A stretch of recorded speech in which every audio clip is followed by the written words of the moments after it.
Good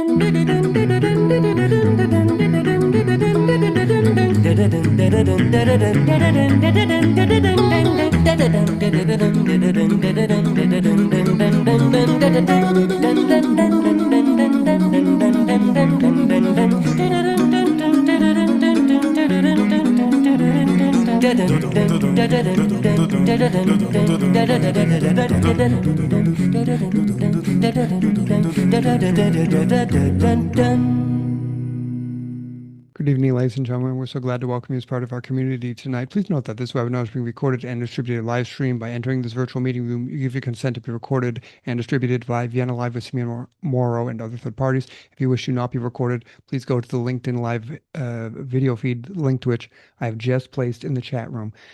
This show thrives on participant contributions, and all participants are encouraged to actively participate by asking questions and making comments. To do so, please write in the chat room or turn on your microphone to say hi. We'll be delighted to include your perspective in the conversation.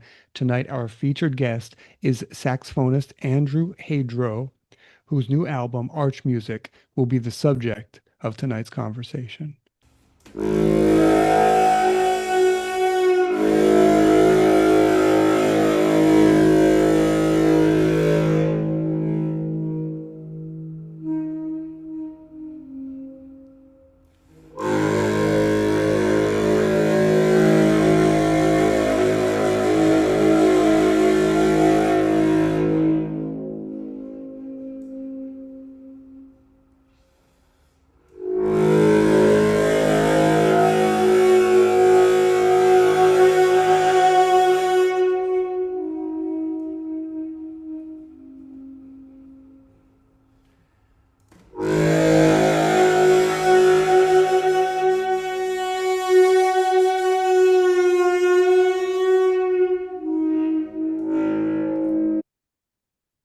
Andrew, welcome.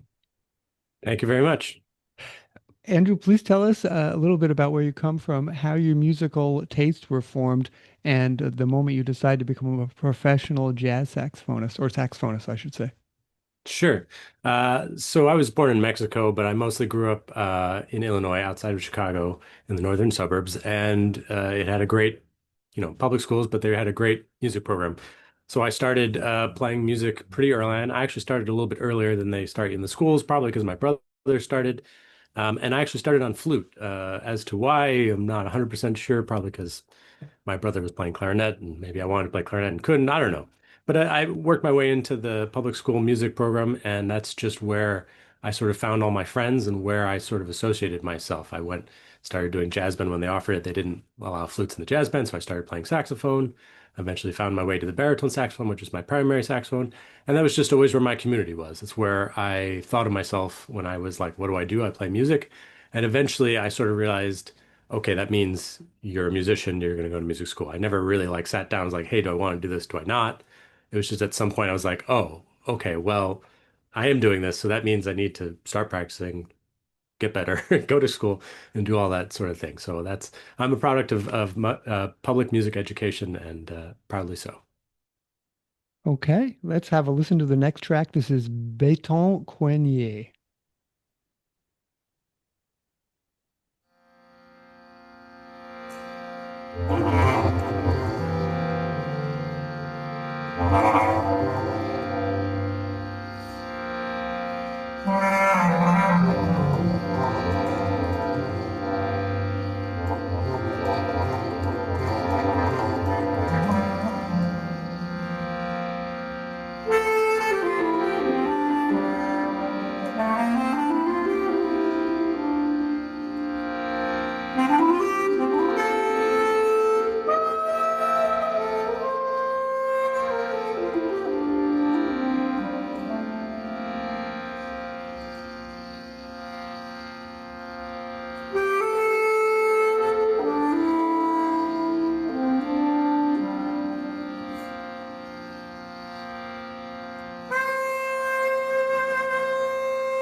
So I remember very well where I was when the pandemic was announced. I was sitting in a large lecture hall in a statistics class when we were told, well, everything's going to be shut down from tomorrow on.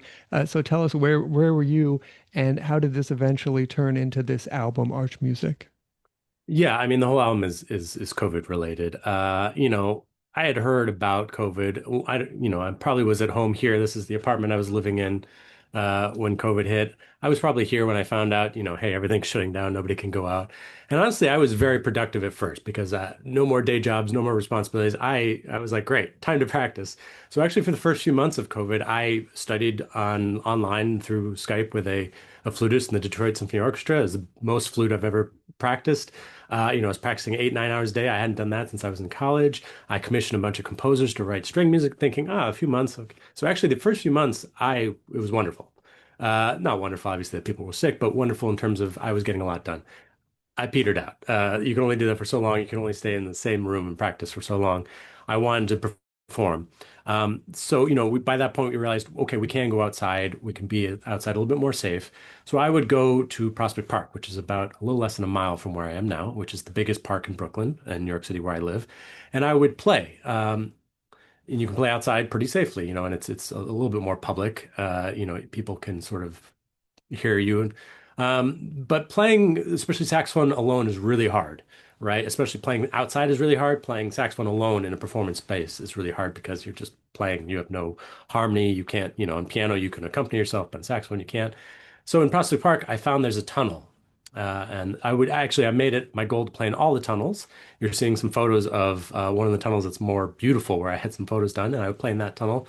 But there's also a different tunnel that's not well lit, not very picturesque that I would play in a lot. And I would just go, especially at night, I would go maybe from like 9 p.m. to 1 a.m. and I would just play for hours in this tunnel. And when you play in a tunnel with a lot of reverberation or reverb, as we call it, you get like a 7 second delay. So you can actually, it's not so much playing alone anymore because you can play a note and play on top of it. You have some filler. It's a little easier to fill the space, and it's just a beautiful sound. So I would start going 2, 3 nights a week to play in this tunnel in the park and on all the different tunnels. And then eventually I realized, hey, this is, I've been doing this a lot. I'm learning how to do it. There's actually different ways to approach it. And I decided to start recording it. So every night I would go and I would bring a little recording setup, a very basic one. And I had hours when I decided to make this album, ArchMusic. The hardest part was going through the hours and hours and hours and hours of recording and picking out the segments that I wanted to include. So this was because of COVID, I wanted to go out and perform, be outside, and have a way to play that was a little more interesting than just practicing at home. So ArchMusic is a result of COVID limiting all of my gigs and performances and everything else. So there's more to it than that, but that's the summation of how COVID led directly to this album. Okay, let's listen to our next track. This is Out There in Orbit.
So you told us that you began with the flute and now the saxophone. Mhm.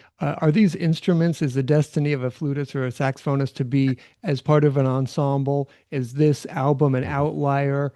What do you look for when you do play with a musician, or what do you admire in other musicians? Yeah, I mean, I would say making a solo album as a wind player is unusual. It's something people who improvise a lot maybe do, maybe people who play avant-garde, maybe not. It's a challenge though, right? Playing just a single instrument that doesn't have harmony and making it interesting and enjoyable to listen to is hard.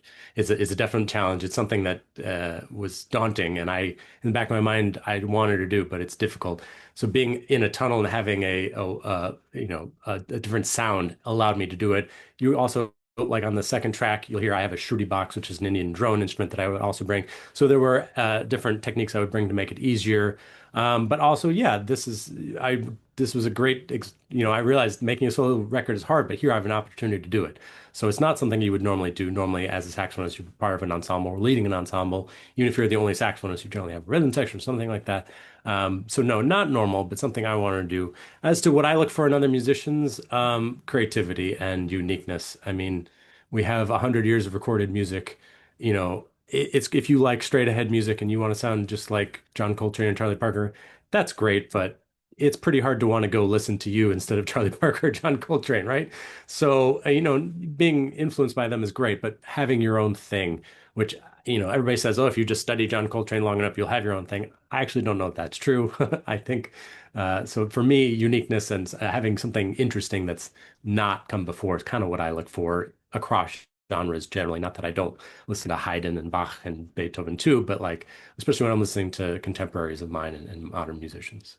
Is there a secret recipe? What do you tell young musicians about, well, you've got to become yourself. You've got to Oof. find your own voice. You send them out into tunnels in Yeah. Prospect Park. I mean, it's a huge, I would almost an argument in the jazz world because we speak of it as a language and there's tradition and there's a push and pull between what's come before and what's going on. A lot of people will tell you really need to study the tradition. Once you've mastered the tradition, you can go out and do your own thing. I don't know that you can master 100 years of music and then, it would take your whole life. So I do actually encourage kids, you hear something different, go do it. You don't need to learn everything that's happened the last 100 years. My usual recommendation is follow what you like. In music school, they'll often tell you, you need to learn this piece of music. This is a seminal recording. You should like it. If you like it, great, go learn it.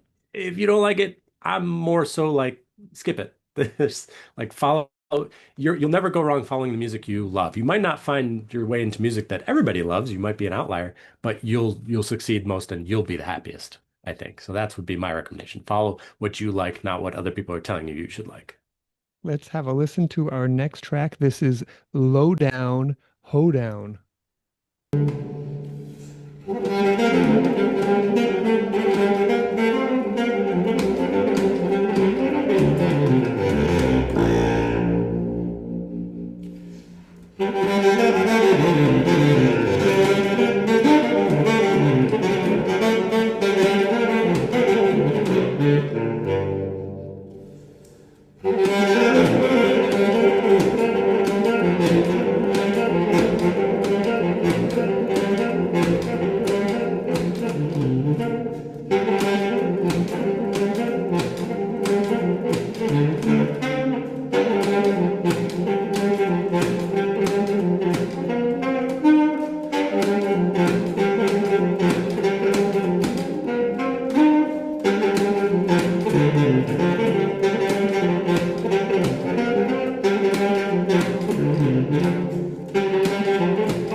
And this brings us to the philosophical part of our conversation. According to your website, quote, Andrew Hadro's ArchMusic contains melodies distilled from 3 years of recordings made late at night within an arched tunnel in Brooklyn's Prospect Park. The sounds of the park and the city can be heard alongside the melodies. Crickets, casual listeners strolling through, car alarms, planes, it's all in there. You can often hear the footsteps of Hadro as he traverses the tunnel, searching for that evening's resonances. Different sections of the tunnel reverberate in accord with different pitches, and each night the temperature, air pressure, and humidity change, altering which tones resonate longest, making each performance an exploration in resonant frequencies. End quote. Andrews. Grandiose architectures grandiose architecture is a key element of Western classical music. ArchMusic contributes to that tradition in a most unusual way. What did you learn from your experiment? What do you miss now when you perform in the so-called halls of music? Here we're looking at the Concertgebouw building in Amsterdam. Looks like Yeah. a temple to music. You told us that you got sick of staying in your apartment during the Mhm. COVID pandemic and that you needed to go out into a different space in order to make music. Tell us what you learned. Yeah, I mean, I learned that it is possible to create music anywhere. But I also learned, a lot about playing in reverberant spaces. It's not something we often get to do. I'm mostly a jazz saxophonist. So when I'm playing, it's usually in a club, and they make them as dead as possible. They have velvet lining everywhere. They want you to play in a microphone. It goes through a speaker. They do not want reverberation. That is very much the antithesis of the places I play, concert halls and everything. Um, so it was really interesting to learn to play in a space like that. I mean, if you go back far enough, actually reverberant spaces were part of music. Choral music in churches, the Gothic cathedrals and everything, they have incredible reverberation. It's something that in the type of music I've played, more modern stuff where they're relying on amplification is lost. So I felt like I was able to reach back behind that, further back and make use of that. Hearing a chorus in a church is a whole different experience than hearing it in a choral room somewhere where there's sound paneling on the walls. I do miss, playing that kind of stuff. It's hard to play also with a large ensemble in a reverberant space because you have problems hearing each other and things like that. Honestly, if I'm playing with a big band, a jazz big band or a jazz ensemble in a reverberant space, it's not ideal. It's very hard to hear what's going on, things like that. So it was nice to really delve into that section of music, which was honestly probably around a lot longer than the current format. And I do miss playing that. Gigs have picked up. I'm busy. I have a lot of stuff. I'm traveling. There's an ensemble I play with a lot that won a Grammy last year. We're playing, so I'm not, and also I had a child recently and I work a lot. I have not honestly been going to the park a lot. Especially since my child was born. I don't think I've gone, so it's been months. So I'd miss playing in the park. I miss doing that. So there's a lot of things I miss, but I did learn a lot. And I actually did have a chance to go to a space in New York City. I'm going to put out this video soon. It's going to be a museum. It's 40,000 square foot space that was empty that they let me record in. So I'm going to edit that up and put that video out soon. So I did have an opportunity to play in a different reverberant space. It was very interesting. And I miss, like I said in the notes, every night I would go, it would be different. It's an outdoor tunnel. So, everything sounded every night it was learning what to do that night. As an improviser, I really enjoyed that. I also really enjoyed learning about the history of Brooklyn and Prospect Park. The first track we listened to was called The Troll Under the Bridge or I am the Troll Under the Bridge because I literally was making these weird sounds on a bass saxophone in an arch tunnel that is a bridge, so people on top going over the bridge would have heard that. Collier is the name of the concrete company that made the tunnel and this particular type of concrete that was new in Brooklyn in the late 1800s. Voa Va is an ode to the designer of Prospect Park. Olmsted and Voa were the two sort of architects. And so I learned a lot about the history. These pictures, if you've seen on the cover of ArchMusic and everything, is this tunnel, the Endale Arch, that was like one of the crown jewels of Prospect Park and learning. They actually had just restored it in right before COVID. So that's why I took some pictures in there and spent some time playing in it. So I learned the history of Prospect Park, which I really enjoyed. So I haven't been doing as much learning and playing and exploring recently, but hopefully someday we'll get back to that. Yeah, you can see this is me playing bass saxophone in the recently restored Endale Arch. That's actually closer, minus the lighting, closer to what it would have looked like when the park opened up in the late 1800s. Okay, let's listen to our last track. This is Voix. Okay, there it is.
May I ask, are there any questions? Would anyone like to jump in and contribute to the conversation? Yeah, yeah. Very nice. Nice, interesting, intriguing music, to say the least. I've been Thank you. involved with music the better part of my life, 93 years, believe it or Okay. not. I'm from Brooklyn also, by the way, and I know Prospect Park. Great. You did a couple of super interesting things. I would never have thought of going to Prospect Park in the middle of the night and playing the accordion, for example. But on the last piece that you just presented, I think that was ArchMusic or something like that. Were there two instruments you were using, or Yeah. Excellent question. question. So what we just heard was actually it was two instruments, but I'm playing both of them. So I play saxophone mainly. What you heard, it sounds like an accordion, and actually the way it makes sound is the same way an accordion does. It's a free reed, but it's actually what's known as a shruti box. It's an Indian instrument. It's about, small briefcase sized, and it's a bellows. So it's actually normally done by your hand. You open the back and you push through, and you open little levers on the front, and that determines what pitches. It's an octave, so you can have up to 12 notes. And you generally, it's meant for practicing singing when Indian classical music. So usually you're doing it with your hand and you're singing. As a saxophonist, I found a foot pedal. I didn't come up with this. You can buy a foot pedal. So I'm actually doing it with my foot. I'm standing there with my foot opening, closing the bellows and creating a drone effect, and then playing on top of that on a saxophone. So it's an accordion-like sound. And again, it's a way when you're playing solo saxophone, it can be difficult to have a little bit of harmony, some drones to play on top of. It just makes it a lot more doable. It's first time I run into that, and 92 and three-quarter years old. It's very interesting. And Brooklyn, where in Brooklyn do you live? Can I ask? Absolutely. Especially during COVID, I was living in the Ditmas Park area where I am now, which is just south of Prospect Park and Prospect Park South, or what would have been called Flatbush for a long time. I still have a practice space here. These days, I live on the other side of Prospect Park. I've always sort of lived near Prospect Park, and will hopefully continue to because I'm a big fan of Prospect Park. And walking distance to Prospect Park made it able to bring a saxophone there. Well, I used to live between Borough Park and Flatbush, and it wasn't very far to walk either. Mm-hmm. And then I lived on Argyle Road. That sort of almost borders Prospect Park. I am just 3 blocks over from Argo. I'll wave. Very nice. Keep up the good work. I never heard of you before, but thank you, Appreciate it. Sim, for introducing this gentleman to us. Very good. Very good. Thank you for tuning in. Yeah. Thanks, Dr. Davis. So final question to me then. What do you wish all of us who listen to this album, Andrew, would you, when you're going to be again in a small jazz club that's Mhm. cramped and dark, are you going to tell people, listen, we've got to go out. We need a larger space. Music needs to breathe. What do you wish all of us? Well, I do hope to perform this music more. I'm looking at reverberant spaces all over the place. Would love to do. I haven't done really an album release because obviously it's been winter. So maybe in the summer I will play in Prospect Park with people. Um, when I hope people get from this album is that it's very real and it's a real person. So it's recorded live in Prospect Park. You can hear me walking around. You hear crickets. You hear a plane. You hear people ride their bike by in the tunnel. You hear it's not a studio. It wasn't. I didn't go edit out all of the little blips and blops and mistakes and stuff. It's a real album. Especially I find actually if you listen on vinyl, it feels even more real. It's not a studio recording. It's not perfect. It's not auto-tuned. It's not AI generated. This is a real thing from real people. I want it to feel like you're there sitting in a tunnel listening to me. I have made studio albums where you really are obsessed with, oh no, the bass is bleeding through. I got to re-record that, or I'm gonna use software to edit that out. I want this to be pristine. This is not that. This is, you're hearing everything. It's raw. It's one guy playing saxophone in a tunnel with one microphone, walking around. And there's points where I walk away from the microphone. It gets really hard to hear, but then I walk back, and that's part of it because I want, as if you were sitting in the tunnel. That's what would happen. So ideally, if you listen to this album, it should, it sounds a little cliche, but transport you to Brooklyn's Prospect Park, into the tunnels that are in that park that we have cherished for so long. So ideally, that's what you get out of it. Let's see how we can buy the album. It's on Ravello Records. That's Ravello Right. Hmm. records.com. And you just, when you go to ravellorecords.com, then I think you just put in Andrew Hadro, Yep. and then the album should come up. There it is right there, That's it. ArchMusic. And you Yep. can buy the album, you can stream it, get all the Mhm. track listings. So that's Ravello with two L's, ravellorecords.com. And if we Right. want to stay in touch with Andrew, it's easy enough. It's andrewhadro.com. And Andrew, can we reach out to you if we have any questions? Absolutely. There's a contact page there. You can email me. Yeah, that'd be great. I'd love to hear from you. I do have vinyl available on my website. I printed up a small batch of vinyl. I do think this album sounds best on vinyl, and it just was an opportunity to have vinyl, which I think is pretty cool. But it is also streaming, or if you like to buy digital music, it's on Bandcamp, all the usual places. But yeah, please keep in touch. I'd love to hear from everybody. If you're a saxophone geek or you want to talk about my saxophones are 100 years old. I'm going to have a 100th birthday party for my saxophones this year. The tunnel I was recording in is 100 and almost 50 years old. So, I'm into history if you want to talk about Brooklyn and Prospect Park or weird saxophones or equipment, whatever it is. Absolutely. Please reach out. Thank you so very much to Andrew Hadro. Thank you very much. Pleasure being here. So before we go, I'd just like to take us to simeonmorrow.com where you can find all information about upcoming shows and why you are there. Please do consider going to the Become a Sponsor page. For $5 a month, you will receive one Vienna Live Celebrates 5 Years mug. For $10 a month, you will receive one Vienna Live Celebrates 5 Years mug and one Vienna Live City tote bag. There's also no minimum sponsorship. If you go to one-time payment custom and click on sponsor, then you can sponsor the show for any amount of money you would like. All sponsorships are necessary and ensure that Vienna Live continues to operate as a free music public service. And coming up next week, we have Jack West, Guitars on Life. Composer, guitarist, and inventor Jack West will release 2 albums on OTA Records. The first, Guitars on Life, is a new album of percussive acoustic guitar music featuring West and guitarist Walter Strauss performing mostly live in the studio as a duo. The second, Essential Curvature, is a compilation of songs West composed and recorded with his group Curvature between 1996 and 2003.